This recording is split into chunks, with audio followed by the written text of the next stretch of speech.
Hola, saluditos a todas y a todos.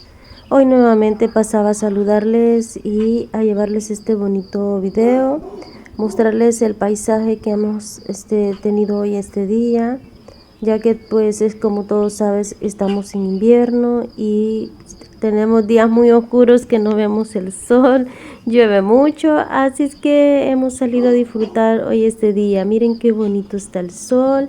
Este es un parque de Villava. Este es un corto video, espero que disfruten el recorrido y al mismo tiempo agradecida con todos ustedes por su apoyo. Bendiciones para todos, que tengan un bonito día.